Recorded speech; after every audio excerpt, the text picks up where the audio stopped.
What's up, everybody? We're over here at my 10-unit building here in Newark, New Jersey. We're gonna do a quick tour and walk through to the full 10 units, okay? This is our apartment that we've completely gut down to the studs. Now we're just working on the frame. We're almost finished with the framing.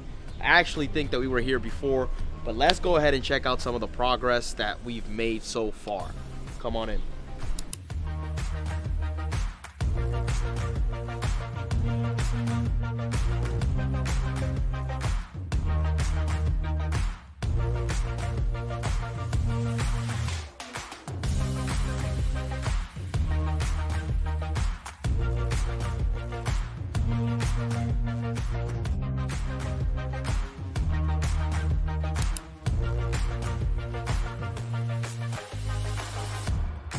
Right over here. Oh, the subfloor got put in already. Kitchen, living room area. Plywood's down, right? Yep.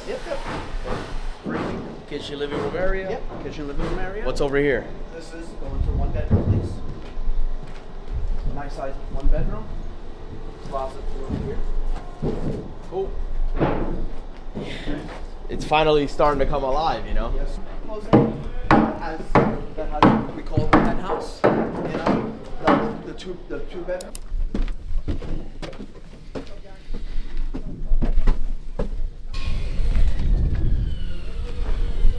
to see you again. The work is getting done. Right? Yeah. That's big. A lot of new developments over here. Ironbound Newark. Newark has a tough rep for itself, but this is a really good area. North Ironbound. Yeah, so a few key things about this location and why it makes it so great and more expensive than the regular Newark is. As you can see over here, we have the Prudential Center, right? We have the courthouse, shiny golden points over there. If you look over there, you'll see the tower. That's the airport, right?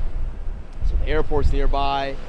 I mean, there's so many things that this location has that attracts workers, you know, people, good people in the area that are able to have jobs, able to live here. And that's why it's such in a high demand, right? The rents here are like 100% more than what they're worth in the regular East Newark, you could say, where the crime rate is through the roof and just everything is falling to fucking shit. But, you know, that's why investors are important, because they could come in, gentrify, put in some money, right? Buy a block, renovate everything, up the rents, and then it's a complete different neighborhood, right? But the cool part about this is that there's a lot of Portuguese, Brazilians, right? The culture is pretty cool, so it's a really nice area. All right, guys, so we just finished touring my 10-unit building here in Newark, New Jersey. I'm super fucking excited about all the progress that's already happening. The framing, as you can see, is almost done. Pretty soon we're gonna put the windows in, right? We're gonna switch up one of the roofs, right? Because it's a pretty big building. And yeah, everything is moving along. You know, the cool thing about owning real estate and owning properties like this is you get the chance to see your money grow, right? The more that you invest in the property, the more your money grows, the more it appreciates. And especially once we get those units rented, I mean, man, it's a beautiful thing. I would say for anybody that's thinking about investing in real estate, there's something that Grant Cardone said that has stuck with me since the very beginning, and that is buy real estate and wait. Don't wait and then buy real estate. Don't wait to buy real estate, because the more you wait, the more it's going to appreciate. The harder it's going to be for you to get in the business. Yeah, there are certain markets you could say that are better or worse, but at the end of the day, there's always a good deal out there. We picked that building up for $1.4 million, and before even doing anything to it, we got it appraised for $1.9 million. So just in the initial buy, we already made $500,000, like without doing anything to it. Once we're all said and done with it, it's gonna probably be worth $5 million. So having your money sit in the bank and you not putting it to work is the biggest waste of money that you can possibly do, right? Because everybody thinks, oh, I'm just saving money and it's in the bank and I'm being responsible. But at the end of the day, I would actually argue that saving money is not the responsible thing to do. I actually think it's pretty irresponsible, and here's why. Saving money is irresponsible because you have to also keep track of what inflation is doing, what percentage of inflation the current market is in right now. So if inflation every single year is increasing by 4 or 5%, and you just have your money sitting in the bank, then you're losing 4 to 5% every single year, because now that money that you have sitting in the bank is worth a lot less than inflation, right? And in these last couple of years, I mean, inflation has gone significantly higher. So you always want to put your money to work. You always want to utilize your money into, and especially putting it into assets that are now going to pay you every single month, like real estate. Once we get those units rented, we're going to be cash flowing. We're going to be making money every single month. And of course, we're going to go ahead and refinance and get a lot of money that we've put into that building out so that we can buy more properties, right? What else is there to do, right? I mean, yeah, if I had another business, I could maybe reinvest it into that business, but there are so many benefits that you get with real estate. I chose to do it about 5 years ago, 6 years ago. That's when I got started. And I have no fucking regrets. My money just keeps growing exponentially because I don't keep it in my savings. I keep it in my buildings. Area over here is truly remarkable. Right there you have Prudential Center. They do a lot of shows, a lot of, I don't know, just normie things, right? But people love it. Celebrities, this, that, go out there, perform concerts. Listen, guys, back to what actually makes sense and what's actually important. You got to take care of yourself, right? And when it comes down to real estate, you don't have to be the smartest fucking guy to actually get started and start to make some money.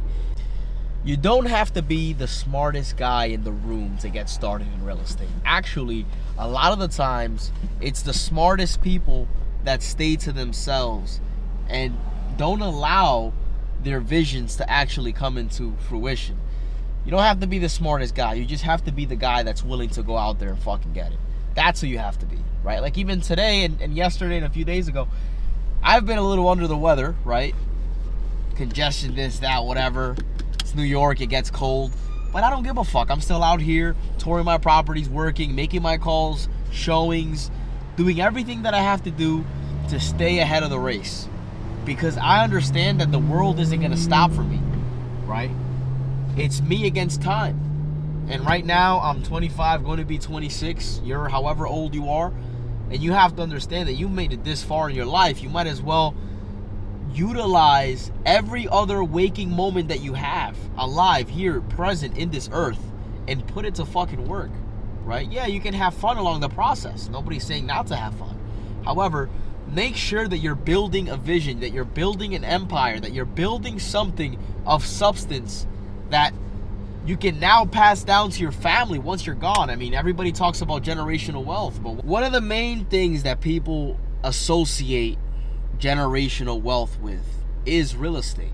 And the reason why they associate generational wealth with real estate is because people understand that if you buy a property today, it's going to be worth a lot more tomorrow, right? And there's a lot of ways to get in the game. Somebody that's close-minded is going to be like, oh, I can't afford it right now, and not pay too much attention to it and just kind of put it in the back burner and never get back to it again, right? 10 years go by, 15 years go by, 20 years go by, and then you had this one person that had the same idea as you, but the difference with this person is that he actually executed it, and now he's a millionaire with assets that are worth millions, if not billions of dollars, that now he can pass down to his family, right? But you gotta actually get there. You gotta actually start. And I'm telling you guys, you don't have to be the smartest fucking guy in the room. You just have to be willing to go after it. You have to be willing to actually ask the questions, become curious in your market. The way that I started was I knew that my oldest brother owned real estate, and I asked him a shit ton of questions. What do I have to do to get my first property? Oh, save $10,000, save $15,000, and educate yourself as much as possible. I started listening to podcasts every single day. I would spend at least 4 to 6 hours while I was driving on the car or working at my 9 to 5 at the time with headphones in the office, listening to educational podcasts and audiobooks on real estate. That's how I educated myself. I didn't go to college to learn about real estate investing. I learned about real estate investing through books, through podcasts, through conversations with my brother, and that was it, right?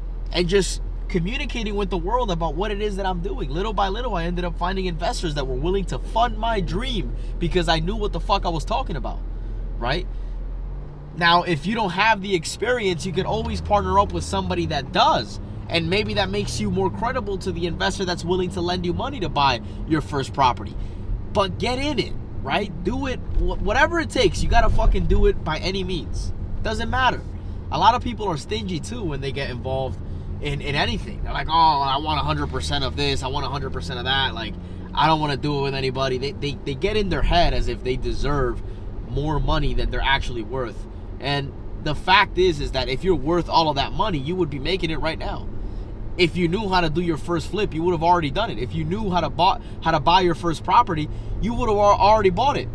However, the fact is that you don't. And where you are right now in your journey doesn't qualify you to earn 100% of the investment that you'll get or that you'll make from your first real estate purchase, right?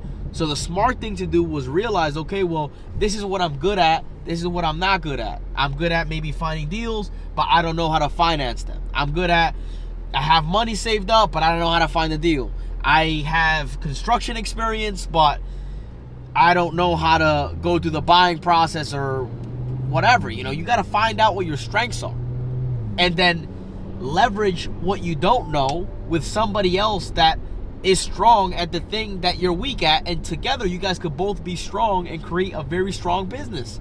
You can start that way, and while you're starting your business, yes, you'll make less money, quote unquote. In my opinion, I actually think you'll make more because you'll end up doing something with that and actually going after it and making it work versus just sitting on your ass, right? So you'll actually be making more money because 50% or 25% is better than 0%. And now that you're out there and you're starting, you can learn from your partner. You can learn from the people that are helping you put this deal together, right? Even if you get your real estate license and you become a real estate agent and you understand a normal transaction, and that's where you start, and you make some money selling real estate as a commission, and then you transfer that into actually buying real estate. You buy your first multifamily. Do whatever you have to do to get involved. If you want to get involved in real estate, start. That's it. I want to get involved in real estate, Jose. I don't have any money. I don't know where to start. What's my first step? And a lot of people ask me this question. You know what I say to them? Find your first networking event in your area and make a trip out there and go meet the people that are doing it in your city. That's the first thing that I would recommend anybody to do. Because you know what? A lot of these events are fucking free, and you'll learn a lot and meet a lot of valuable people that could potentially become your future partners, that could now pour into that bucket that perhaps you're weak in, but they can provide that portion of the solution. They can complete the equation, and you can finally get your first deal. You could do a joint venture, a JV, right? A lot of people start that way. You can start wholesaling deals. Maybe you start getting good at sourcing properties. How do you find properties? How do you find deals, Jose? Pick up the fucking phone and start calling. That's how you find deals. Go out there and start knocking on doors. Start talking to people. Anybody that you know. Local coffee shop. Hey, I'm looking to buy my first property. If you know anybody that's selling and wants to sell their property for quick cash as is, let me know. It's that simple, right? I'm fucking juggling this video while driving. Fucking so many things happening, but I love it because I'm so passionate about this, because I understood what it was like for me when I first got started. There was not a lot of people doing it. It was just myself and my brothers, and then anybody else that I met at these networking events that I'm telling you to go. I'm not telling you guys to do anything that I didn't do. I'm the kind of leader that leads by example, and I'm telling you guys right now, if you want to get ahead of the fucking game, start going out there and meeting people that are doing it in your area and shadow them. See how you can provide value to them, right? Everybody's so entitled these days, bro. They want to fucking make all the money in the world. They want to have all the benefits, yet they're fucking stingy. And they don't understand that for you to do anything great, you're going to need other people.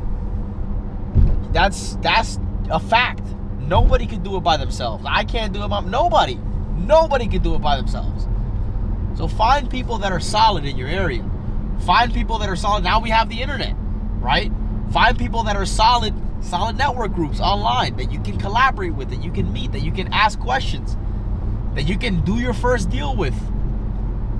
So many different ways to get involved. And that's why I always say, if you're going to get started, you will. If you actually want to do it, you will. You won't be in the same position that you were in this week, next week. You won't. Because you actually got started. You actually took that first step. And that first step doesn't need to be an offer on a property. It doesn't have to be that. Your first step could be scheduling that networking event. That could be your first step. Your first step could be mindful of the 3.5% or 5% or 10% down that you'll put on your first property. So as you're working, you'll cut back on some of the fucking expenses that you have that are frivolous and not really adding up to anything good in your life. Liabilities, right? Not assets. Not anything that's going to actually provide value to you. Just bullshit. Whether it's chips, distractions, whatever the fuck people do these days. I don't know. But it's funny how people have all the enthusiasm in the world to fucking spend their money on the shit that's holding them back. Literally. Stop eating fucking chips, bro. You guys are disgusting.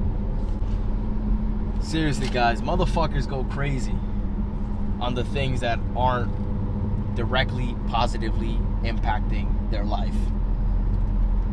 And whatever the fuck it is for you, man, you gotta cut that shit out, right? Got all kinds of shit, man. Fucking OF.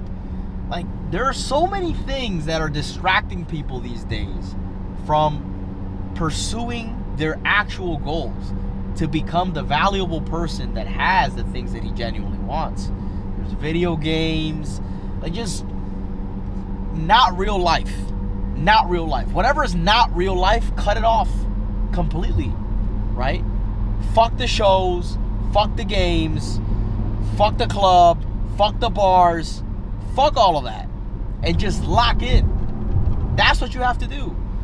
Stop eating fucking chips. That shit's getting you fat and it's affecting your brain.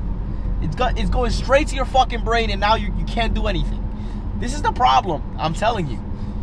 Motherfuckers blowing a bag on a bag of chips. It's nasty. It's funny because I think about when I was a kid and we used to go to Costco and we used to buy like those 12 pack of fucking chips and there was like millions of them in there. This is only 12, but it was millions. As a kid, I was like, yeah, you know, this shit's gonna last me forever. It only lasts me like a couple fucking days. But when you're a kid, you're impulsive, right? You just want whatever you want and that's it. It doesn't matter. I want this, I want that. But when you grow up as an adult, you can't make the same decisions, bro. You can't. You can't just say, oh, well, I made this much today and I'm just gonna spend it on my emotions, spend it on my impulses. No. Instead, invest it in your fucking dreams. Invest it in the vision that you have that's going to be able to construct that vision, that goal. Because nobody's gonna fucking do it for you. You're not gonna win the lottery. You're not gonna somehow stumble across somebody that's gonna make you millions of dollars. Because if that person comes by your way and you don't know what the fuck to do, you don't know how to have a conversation with them, you're not educated on what it is that you want, and you're just like, oh, I heard about this good idea, but you don't necessarily know how to put it together. There's no substance in your communication. There's nothing for you guys to talk about. And this person's also going to most likely be very busy. So if you can't pick up your own weight, don't expect anybody else to do so. That's what it goes back to. And how do you pick up your own weight? By staying disciplined, right? Start working on yourself, man. Start isolating yourself from all the things that do not contribute to your vision, to your why. Why are you doing the things that you're doing? Are you even inspired? Do you even have a drive? If you don't, then that's the first thing that you got to think about. Why would you want to go big? Why would you want to invest in real estate? Why would you want to start? If you don't have that reason, then it's going to be hard to keep going. Shit, and here's the thing too. Like, there's a lot of people online that like to judge on the why that keeps certain people going. And to me, bro, I don't give a fuck. Straight up, I don't give a fuck. And what I mean by that is, if it's a Lamborghini that motivates you because you saw one when you were a kid and for whatever reason, that shit drives you, cool, whatever. If it's your family that drives you, great. If it's that teacher that you want to tell to fuck off because he didn't believe in you, he told you that you weren't going to be shit, and then now you're 25 and you're a millionaire, great. Whatever it is, for me, I love that shit. when people doubt me. Talk shit to me. Tell me I ain't gonna be shit. Tell me all this nonsense. I fucking love hearing all that shit. Because you know what? I understand my drive and the kind of person that I am. And regardless of whether I know it or not, I'm gonna fucking figure it out. And that's the kind of man that you have to fucking become. The man that figures it out no matter what. The man that defies the odds. The man that goes out there and says, okay, I want to start real estate. I'm fucking 18. I don't know shit. But I'm going to start to have these conversations. I'm going to go to that first meeting. I'm going to go to that first networking event. I'm going to start to get educated. When I'm driving, I'm going to start listening to audiobooks or podcasts that are teaching me about real estate, that are telling me about certain people's stories of who made it in real estate, how they got started, what they did. For me, it was getting educated, talking to my brother, saving up some money, talking to more people from my network. Eventually, I ended up finding a private money lender because we had somebody in the family that was licensed, my brother's wife. She ended up finding a deal. We went in it together, my 3 brothers and her. We bought our first property. Boom. That's how it started. I was in a network of real estate. That's how I got started. By being in an environment where everybody was talking, breathing, thinking, sleeping, real estate. That was it. So now if you're in an environment where everybody's breathing, talking, sleeping, and shit and bullshit, then it's like, yeah, bro, you're going to just amount to bullshit. That's all you're going to be, bullshit. Everybody's just surrounding themselves with bullshit, and they can't escape that. Why? Because that's what's happening in your subconscious mind. The only thing that you know is the things that you see, the things that you learn, the things that you experience. As a very young kid, you start to imitate the things that you see growing up. And if you're surrounded by people that are just complacent, people that are comfortable, people that don't want to do anything for themselves, people that just live for the weekend, then that's who you're going to be. But the second that you decide to create your own schedule, to say, you know what, the weekend doesn't exist. The weekend is bullshit. It's bullshit. Because Saturday and Sunday is just a name. We've never lived those days. The Saturday and Sunday that's to come, we never lived those days. That's a fresh, brand new 24 hours that we get to live. It's not a Saturday and Sunday. It's 24 hours. 8 of those hours I'll sleep. 16 of those hours I'll work. Let's fucking do it. Oh, but everybody's going to do this and picnic and club, and who gives a fuck? It's not going to make you money. That's not going to change your circumstances. That's not going to change your situation. Do the things that directly impact you. Take that energy, put it into yourself, and watch yourself grow.